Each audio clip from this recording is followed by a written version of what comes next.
하나님이 있어야 오늘 말씀 이해가 됩니다. 아모스는 뭐라고 말씀하셨습니까? 정복했습니다.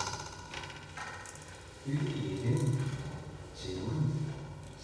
그 나를 찾아오는데 유산을 줍니다. 강한 사람을 오라고 재판하는데 돈받는 사람을 순수하게 만들어주고, 시장에서 물건을 파는데 좋은 눈금을 속이면서까지, 무게를 속이면서까지 너희들이 장사를 합니다. 그러면서 하나님께서 원하시는 것은 너희들의 다른 삶이다 라고 아모스를 통하여 말씀하셨습니다. 그 다음에 호세아를 통하여서 아직도 돌아오지 않는 이스라엘 백성을 향하여서, 그래도 내가 너를 사랑한다. 내가 어찌 너를 잊겠느냐. 나는 너희를 잊지 않는다.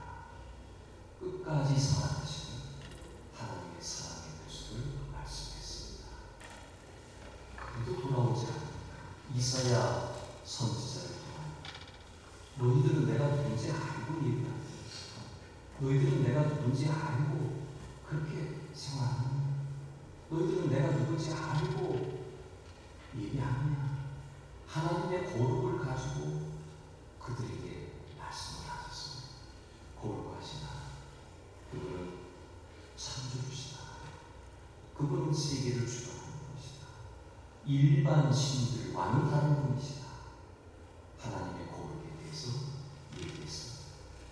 이렇게 북쪽 이스라엘의 아모스와 호세아 선지자를 통하여 말씀하시고, 이제 남쪽 유다 백성들을 향해서 이사야, 오늘 본문에 예레미야를 통해서 말씀하십니다. 자, 이렇게 지금까지 말씀을 했는데도 불구하고 북쪽 이스라엘은 돌아오지 않았습니다. 남쪽 유다도 돌아오지 않았습니다. 거기에서 예레미야는 이제 엄중한 선포를 내리게 됩니다. 너희들이 돌아오지 않았는데 이제 너희들은 바벨론의 몽기를 매야 된다. 너희들은 포로로 끌려갈 것이다. 엄중한 선포를 예레미야가 내리게 된 겁니다. 우리 하나님은 인내하셨습니다. 참으셨습니다. 끝까지 기다리셨습니다. 그리고 항상 선지자의 메시지 뒤에는 돌아와라. 예레미야도 전반기에는 돌아오라는 말씀을 선포했습니다. 근데 결국은 안 돌아오니까 너희들은 바벨론 포로로 끌려가야겠다. 누구의 말입니까? 여호와의 말씀. 예레미야가 한 얘기가 하나님께서 입에 들려주신 예레미야는 선언을 하게 되는 것입니다.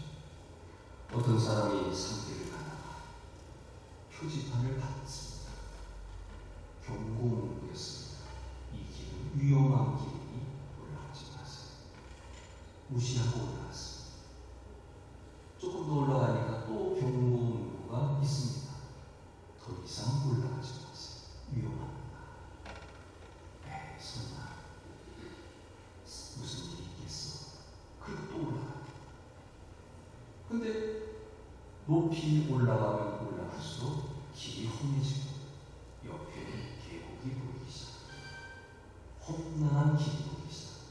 그때 이 사람이 지금까지의 경고관은 그냥 세운 경고관이 아닙니다. 위험하니까 돌아가는 겁니다. 그때 깨닫고 돌아갔다고 합니다. 그런데 남유다 백성들은 어떻게 했습니까? 경고를 무시했음에도 불구하고, 경고했음에도 불구하고 그걸 무시하고 그냥 끝까지 걸어간 겁니다. 위험한 길을 끝까지 올라간 것입니다. 여기에 하나님은 예레미야를 통해서 유다 백성에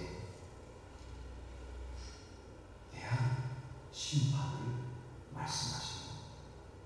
위험 경고 표지판을 보고도 무시하고 끝까지 가다가 멸망당하게 되는 사건이 예레미야 사건에서 나오게 됩니다. 왜 하나님이 유대 백성을 심판하시게 했을까요? 이유는 간단합니다. 새롭게 합니다. 우리 하나님은 경고와 더불어 심판이 들어갈 때 심판으로 끝이 아닙니다. 이게 세상과 다르죠. 하나님의 심판은 경고라고 하는 것은 빨리 돌아오게 하는 것이고, 심판, 새롭게 하는 것. 이걸 아시죠? 우리는 이걸 모르고 무조건 심판, 나쁜 거 이렇게 생각합니다. 그런데 우리 하나님은 사람을 고쳐서 쓰십니다. 왜 고쳐야 합니까? 하나님의 백성입니다. 아브라함 이후로 이스라엘을 만드시고 하나님의 백성을 만드셔서 하나님과 교제하고, 또 그들이 등불이 되어서 세상에 빛을 비추고 그런 역할을 만들어주시고, 맨 마지막에 예수 그리스도를 오게 하는 길목으로 이스라엘을 사용하기 위해서 그들을 또 고쳐야 합니다. 심판이 목적이 아니라 회복이 목적, 새롭게 함이 목적.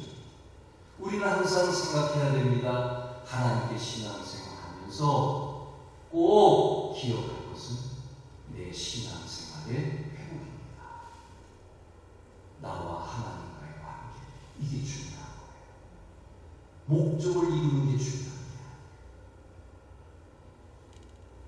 내가 하나님과 온전한 사람이 되고, 이게 오늘날 현대 그리스도인에게 원하는 하나님의 마음입니다. 여러분이 제단에 나왔어 어마어마한 일을 했다고 생각해보세요. 그게 중요한 거야. 여기 이스라엘이 아모스 선지자를 통해 말씀하신 것처럼 너희가 나에게 수천의 재물을 가져와. 그럼 나와 상관해. 하나님 원하는 마음을 원하는 너가 진정 나를 사랑하느냐. 근데 이스라엘이 어떻게 했습니까? 바알신을 섬겼잖아. 아세라를 섬겼잖아. 세상에 나가서 못된 짓 다 했잖아. 근데 어떻게 하나님이 그 예배를 받아요?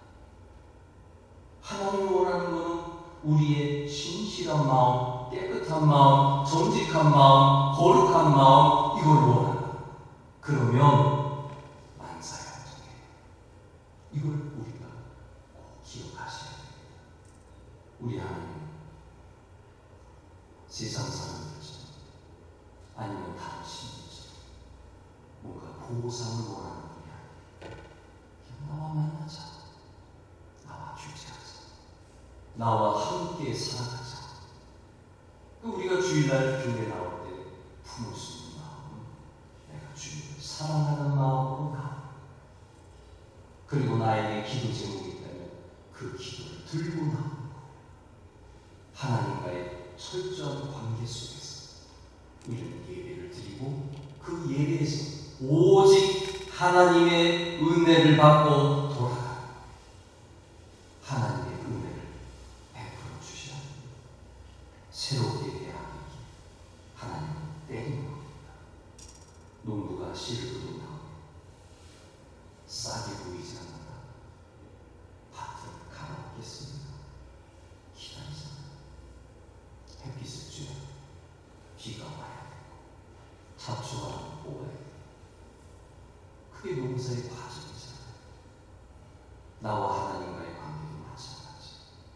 우리는 밭의 비유에 대한 예수님 말씀을 들었습니다. 길가와 같은 마음, 돌밭과 같은, 가시덤불과 같은 마음으로 말합니다.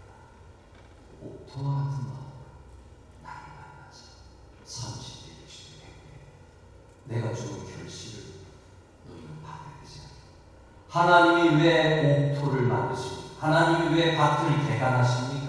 하나님이 왜 때로는 심판하십니까? 하나님이 때로 왜 때리십니까? 나를 새롭게 만들어서 30대, 60대, 100대의 결실을 맺는 축복된 인생이 되게 하기 위한 겁니다. 그러므로 여러분들은 무조건 하나님 붙잡고 가야 돼요.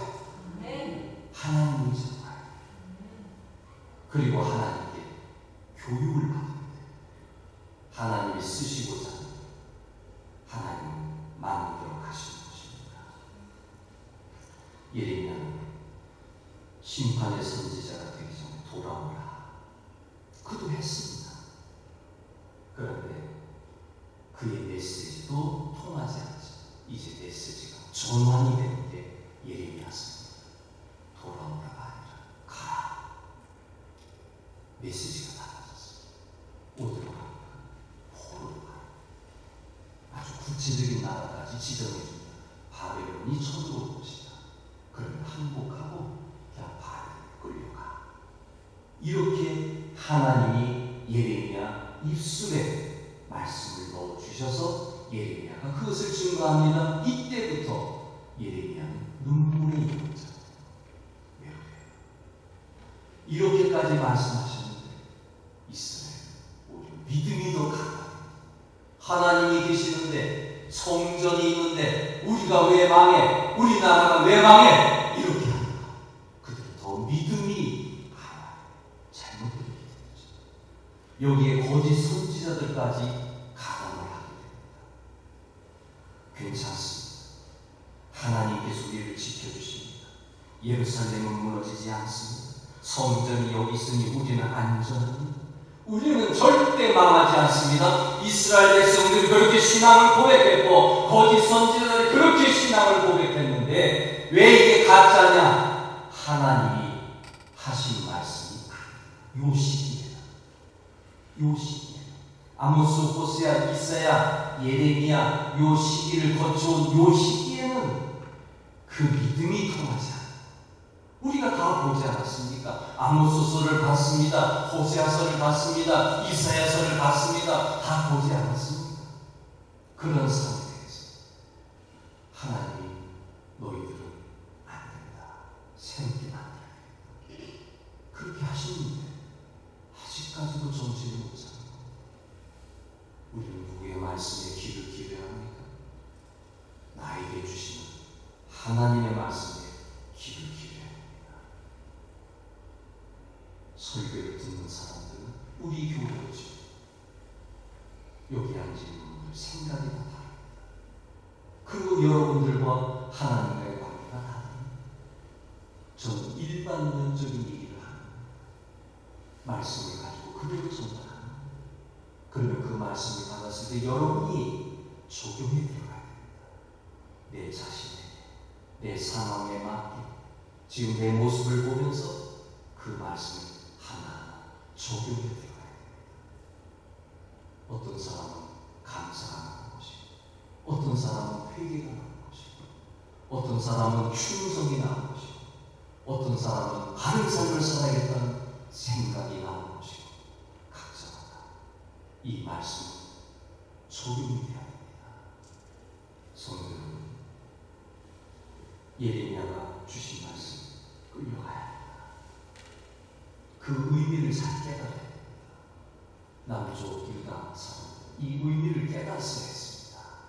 왜 하나님이 이렇게까지 단호하게 하셨는지 깨달았어야 했습니다. 그러나 깨닫지 못하고 오히려 신앙이 더 커진다. 이건 잘못된 신앙입니다. 이 순간부터 예레미야가 눈물의 선지자가 되는데 예레미야는 사람들이 듣고 싶어하는 위로의 메시지를 전달한 사람이 아닙니다. 자기 시대 속에서 하나님의 현실을 증언한 사람. 사람들이 듣고 싶어하는 말이 있지만 하나님께서 하라고 하신 말씀도 있습니다. 위로받고 싶어하는 말씀도 있지만 하나님께서 엄중하게 하시는 말씀도 들을 줄 아는 귀가 있어야 됩니다. 그래야 멋있어집니다. 그래야 하나님의 일꾼이 됩니다. 그래야 주님이 나를 축복하십니다. 바벨론 몽해를 받아들여야 할 때 하나님을 더 깊이 생각해 볼 필요가 있었습니다. 하나님은 우리의 거짓된 것을 때리기도 하고 때로는 넘어지기도 하고